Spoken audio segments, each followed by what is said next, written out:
Sejam todos bem-vindos a mais um devocional no canal Encontros com Deus. Bem-vindos ao debate. Hoje nós vamos examinar uma passagem assim fundamental da Epístola aos Hebreus, capítulo 10, versículo 23. Retenhamos firmes a confissão da nossa esperança, porque fiel é o que prometeu. A ideia é aprofundar um pouco o significado disso, né? Explorando as raízes no grego, as ressonâncias hebraicas e, claro, a centralidade em Cristo com base no material que a gente analisou. Exato. E a questão central, acho que vai guiar a nossa conversa, é justamente essa. Onde é que está a âncora principal, sabe? O fundamento último da esperança que esse versículo descreve.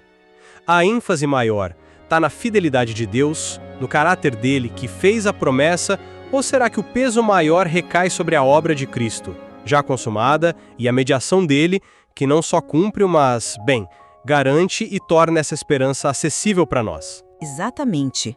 Olha, a minha perspectiva vai defender que sim, a obra de Cristo é indispensável, óbvio, mas o alicerce primário mesmo, onde essa esperança inabalável se sustenta, é o caráter fiel daquele que prometeu. É ali a base. Por outro lado, eu vou argumentar que, embora a fidelidade de Deus seja, claro, o pano de fundo essencial, a origem de tudo, o foco prático do texto, a experiência do crente, especialmente na exortação à confissão da esperança, recai mais sobre a obra de Cristo, o sacrifício, a mediação dele. Ele é a garantia tangível, o ponto de acesso vital, entende?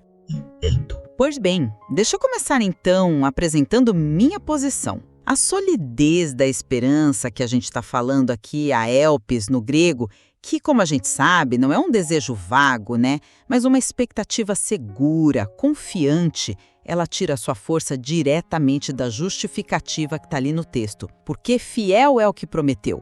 No grego, pistos o epageilaímenos. A própria exortação para reter firmes com o verbo kateco, que tem essa ideia de segurar com força, de manter firme, inabalável. A razão disso está justamente no caráter imutável de Deus. Ele é fiel, ele não mente, as promessas dele são certas. E o material de referência que a gente viu chama atenção para isso, Para a gente não colocar nossa esperança em coisas instáveis, governo, economia, nossa própria capacidade. A única âncora que segura mesmo é a natureza confiável de Deus. Isso me lembra muito Abraão, lá em Romanos 4, que esperou contra a esperança, confiando não no que via, mas na fidelidade de quem tinha prometido. Então, na prática, o centro da perseverança cristã, para mim, nessa leitura, é essa confiança contínua na natureza de Deus. Mesmo quando tudo parece contrário, entende? A firmeza vem da confiança no prometente. Sim, eu entendo perfeitamente a força desse argumento, claro, centrado na fonte da promessa. Mas eu proponho uma ênfase um pouquinho diferente, que me parece mais, talvez, alinhada com o fluxo do argumento em Hebreus como um todo. Concordo totalmente que a fidelidade de Deus é o fundamento. Sem ela, nada se sustenta. Mas eu acho que a frase-chave para a ação do crente aqui é a confissão da nossa esperança. Homologia tes elpidos. Como o material de apoio até sugere, homologia não é só uma crença interna, é uma declaração pública, um testemunho que alinha a nossa vida com aquilo que a gente professa. E o conteúdo dessa confissão, o objeto dessa esperança, é muito centrado em Cristo e é acessível por causa dele. A conexão que o material faz com o termo hebraico para esperança, tikvá, tokavá, que significa literalmente corda ou linha, nossa, isso é muito esclarecedor aqui. A gente lembra do exemplo de Rabi, o fio escarlate lá em Josué 2. Então, eu argumento que, para o crente hoje, Cristo e o sacrifício dele são a nossa tikvá. É a corda de resgate, o fio escarlate que conecta a gente à segurança da salvação e garante o acesso ao Santo dos Santos, como Hebreus fala tanto. Afinal, como Paulo diz lá em 2 Coríntios 1:20, é em Jesus que todas as promessas de Deus recebem o sim e o amém. Nossa esperança é viva, como Pedro fala, justamente por causa da ressurreição de Cristo. Então, reter firmes, katetio, significa na prática, no dia a dia da fé, se apegar ativamente à vitória de Cristo e confiar na mediação dele como nosso sumo sacerdote. A perseverança nessa visão é um engajamento ativo com a pessoa e a obra de Cristo que torna a fidelidade de Deus uma realidade presente e eficaz para nós. Você levanta um ponto crucial sobre a centralidade de Cristo na experiência, sim. E a imagem da Tikvá como corda é realmente forte. Mas eu voltaria à própria natureza da Elpis, a esperança como expectativa segura. Essa segurança, veja bem, ela não pode residir primariamente no instrumento, mas na garantia por trás dele. A Tikvá, a corda, ela só tem valor porque quem a estende é confiável, concorda? Pense em outras promessas no Antigo Testamento. A esperança de Israel não estava na lei em si, mas na fidelidade do Deus que deu a lei e prometeu sua presença. A confiança de Davi, que eu citei antes, não estava na força dele, mas no Deus que fez uma aliança com ele. A linha da promessa, a Tikvá, ela representa essa continuidade da fidelidade de Deus ao longo da história, mesmo com falhas humanas, com circunstâncias difíceis. O fio escarlate só funcionou porque o Deus de Israel é fiel e mandou o povo honrar aquele sinal. Quer dizer, a promessa e a fidelidade do prometente são a causa raiz da segurança, não só a manifestação visível ou o meio de acesso. Sem a fidelidade de Deus lá no fundo, a obra de Cristo, por mais incrível que seja, perderia seu contexto, sua garantia final. De jeito nenhum. Eu estou argumentando sobre onde o autor de Hebreus coloca a ênfase para a prática da fé, para a perseverança do dia a dia. A Tikvá, como corda, não é só uma linha abstrata de promessa, é um meio de resgate concreto, real. Se Raabe só confiasse na promessa, mas não usasse a corda, não adiantaria nada, né? A corda era a aplicação tangível da promessa para a situação dela. Da mesma forma, Cristo não é só aquele em quem as promessas se cumprem passivamente. Ele é o agente ativo do cumprimento, o mediador que torna a esperança eficaz e acessível agora. Hebreus vive dizendo isso, que temos acesso a Deus através de Jesus, Hebreus 10, 19 e 22. A Elpis, essa expectativa segura, não é uma ideia solta no ar. Ela se ancora firmemente no evento histórico e contínuo da obra de Cristo, encarnação, morte, ressurreição e intercessão. A segurança se torna palpável, experienciável nele. A gente não pode separar a esperança da pessoa que a encarna e garante. Como é que o autor pode nos exortar a reter firme, se não tiver algo concreto para a gente se agarrar? E esse algo concreto é Cristo. Certo. Isso nos leva direto para a questão da confissão, a homologia.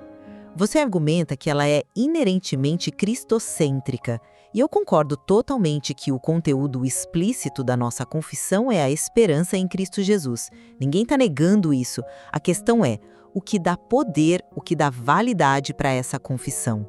Por que confessar esperança em Cristo tem significado eterno, enquanto outras confissões de esperança, sei lá, em ideologias, em dinheiro, em poder humano, se mostram vazias?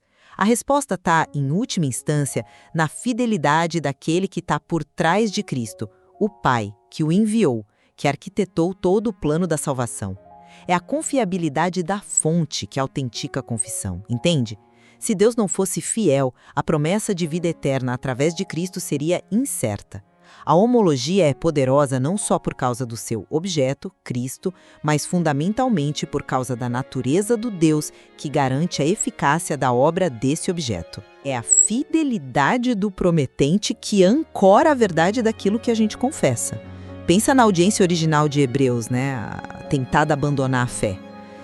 A confissão só teria força para sustentá-lo se eles tivessem uma convicção absoluta da fidelidade inabalável do Deus a quem eles serviam através de Cristo. Eu entendo a sua lógica, mas eu acho que ela cria uma separação talvez um pouco artificial entre a fonte e o mediador na experiência do crente, sabe? A homologia, como você mesma disse, é mais que uma declaração verbal. É um alinhamento de vida, uma concordância vivida com a realidade que a gente proclama. Nós confessamos a esperança em Cristo vivendo de acordo com os ensinamentos e o senhorio dele. A fidelidade de Deus Pai, claro, valida tudo isso, é o selo de garantia. Mas Cristo não é só o conteúdo da confissão, Ele é o possibilitador e o paradigma dessa homologia. É nele que a fidelidade abstrata de Deus se torna visível, acessível e imitável, transformadora para nós. A gente não confessa uma fidelidade divina genérica, a gente confessa a fidelidade de Deus manifestada e atuante em Jesus Cristo. A questão prática para quem está ouvindo a exortação de Hebreus é: para quem eu devo olhar?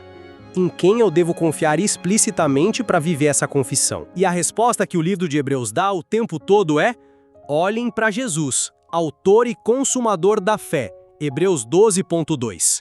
A fidelidade do Pai e a obra do Filho estão tão ligadas, tão intrinsecamente ligadas, que a confissão de um implica o outro. Mas o ponto focal da nossa interação diária, da nossa declaração pública, do nosso alinhamento de vida é Cristo.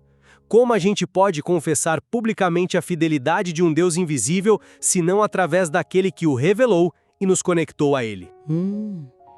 Essa conexão nos leva ao último verbo, reter firmes, katetio. Como eu interpreto essa ação? Bem, primordialmente como um chamado à confiança resoluta no caráter imutável de Deus, algo especialmente vital para aquela audiência original de Hebreus. Eles estavam enfrentando perseguição, ostracismo social, a pressão para voltar para um sistema religioso anterior. A tentação era olhar para circunstâncias turbulentas e desesperar. A mensagem de Katetio, nesse contexto, é um grito de resistência. Não se abalem com as ondas, não confiem nos poderes terrenos que vacilam, que falham. Agarrem-se à rocha eterna, aquele que não muda, aquele cuja palavra é irrevogável. É um ato de fé que vai além do visível, focando na constância divina no meio da instabilidade do mundo. A exortação é para segurar firme a confissão da esperança, baseada na promessa, porque, e aqui está a razão fundamental, o prometente é fiel. O foco está na segurança que vem do caráter divino. A implicação prática é cultivar uma disciplina mental e espiritual de confiar nos atributos de Deus, soberania, bondade, fidelidade, não importa o que pareça. Eu vejo o cataspo primariamente como o ato de se apegar ativamente à obra consumada e à pessoa de Cristo. Sim, a audiência estava em dificuldade, com certeza, mas qual é a resposta prática que Hebreus oferece? Não é só uma contemplação abstrata da fidelidade divina, né? É um chamado para a gente se aproximar com confiança do trono da graça através de Cristo, Hebreus 4,16, a considerar Jesus como o grande sumo sacerdote que vive para interceder por nós, Hebreus 7,25. O próprio material de referência nos lembra de Hebreus 6,19, onde a esperança é descrita como âncora da alma, segura e firme, que penetra até o interior do véu, onde Jesus, como precursor, entrou por nós. Como é que a gente pode reter firmes na prática? Se apegando a essa âncora, que é Cristo. Uma âncora não se agarra a um conceito abstrato de fidelidade do oceano. Ela se prende a um fundo sólido, concreto. Para nós, esse fundo, esse ponto de fixação seguro, é Cristo e sua obra redentora que nos deu acesso a Deus. Reter firme, katerro, significa depender ativamente da intercessão dele, nutrir nossa união com ele, lembrar do sacrifício dele. A segurança real, a capacidade de ficar firme, não vem só de saber que Deus é fiel na teoria, mas de estar vitalmente conectado a Cristo, o mediador, a garantia viva e presente dessa fidelidade, o nosso fio escarlate pessoal, a nossa âncora segura. A âncora não é só a promessa distante, é aquele que encarna, garante e efetiva a promessa na nossa experiência. Eu devo reconhecer, e seria um erro não fazer isso, que a fidelidade de Deus Pai e a obra redentora e mediadora de Cristo Filho são absolutamente inseparáveis na teologia cristã e no próprio argumento de Hebreus. Não dá para ter um sem o outro de forma significativa. A obra de Cristo, o sacrifício, a ressurreição, é, sem dúvida nenhuma, a expressão máxima, a prova histórica irrefutável da fidelidade de Deus às suas promessas redentoras feitas lá desde Gênesis. Cristo é a demonstração cabal de que Deus é pistos, fiel à sua palavra, ao seu plano de amor, custe o que custar. Ele é o amém de Deus às suas próprias promessas. Da mesma forma, eu reconheço plenamente que toda a eficácia, o valor eterno da obra salvífica de Cristo, seu sacrifício, sua ressurreição, sua intercessão contínua, deriva precisamente do fato de que Deus Pai é fiel. Fiel à sua palavra, ao seu caráter santo e justo e ao seu plano redentor estabelecido desde a eternidade. Se Deus não fosse fiel, a obra do Filho, por mais impressionante que fosse, não teria o poder de salvar ou de garantir uma esperança eterna. A obra do Filho é poderosa porque está perfeitamente alinhada com a vontade, o propósito e, acima de tudo, a fidelidade inabalável do Pai. A confiança na obra de Cristo é implicitamente uma confiança na fidelidade do Deus que o enviou e o aceitou. Portanto, para sintetizar minha posição depois dessa nossa troca, eu reafirmo que o alicerce último, sabe, a rocha fundamental sobre a qual a esperança de Hebreus 10, 23 se firma é a fidelidade imutável do Deus que fez a promessa.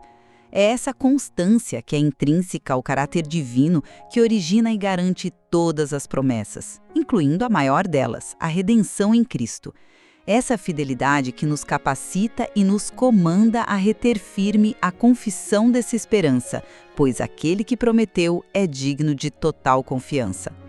A fidelidade de Deus é a fonte primeira e a garantia última. E eu concluo reafirmando a minha perspectiva.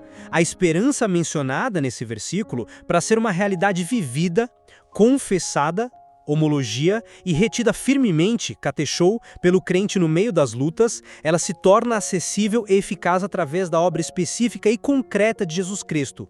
O sacrifício dele, nosso fio escarlate, a ressurreição dele, nossa viva esperança e a intercessão contínua dele como sumo sacerdote fiel, nossa âncora, são os meios pelos quais a gente se agarra a essa esperança. Apegar-se a ele, confiar nele, olhar para ele, essa é a forma prática e central de reter firme a esperança que Deus, na sua suprema fidelidade, nos oferece. Cristo é o ponto de contato, a garantia tangível e o mediador indispensável dessa esperança. Fica claro que, apesar das diferentes ênfases, se o fundamento primário é o caráter fiel do prometente ou a obra garantidora do mediador, ambas as perspectivas chegam num ponto essencial. Hebreus 10, 23 nos chama para uma esperança que não é passiva, não é frágil, não é só teórica. É uma esperança ativa, robusta, segura e que exige perseverança. Uma esperança profundamente enraizada tanto no caráter imutável de Deus, quanto na sua ação decisiva na história, reveladas de forma culminante e definitiva em Jesus Cristo. Exatamente. A profundidade e a riqueza de textos como este permitem, e talvez até incentivem, diferentes ângulos de abordagem, ênfases distintas, sem necessariamente cair em contradição. Refletir sobre essas nuances, essa interação dinâmica entre a fidelidade fundamental do Pai e a obra mediadora e concretizadora do Filho, não enfraquece, mas, pelo contrário, enriquece nossa compreensão da fé cristã e da segurança extraordinária que ela oferece. E o material que a gente usou como base para essa conversa certamente tem ainda mais elementos para a gente aprofundar a reflexão sobre perseverança, sobre fé e sobre a beleza das promessas de Deus. Obrigado por se juntar a nós em mais um devocional do canal Encontros com Deus. Que a mensagem de hoje inspire sua fé e guie seus passos ao longo do dia. Não se esqueça de se inscrever no canal, curtir, compartilhar e deixar seus comentários. Sua participação é muito importante para nós. Nos encontramos novamente no próximo devocional. Que Deus abençoe ricamente o seu dia.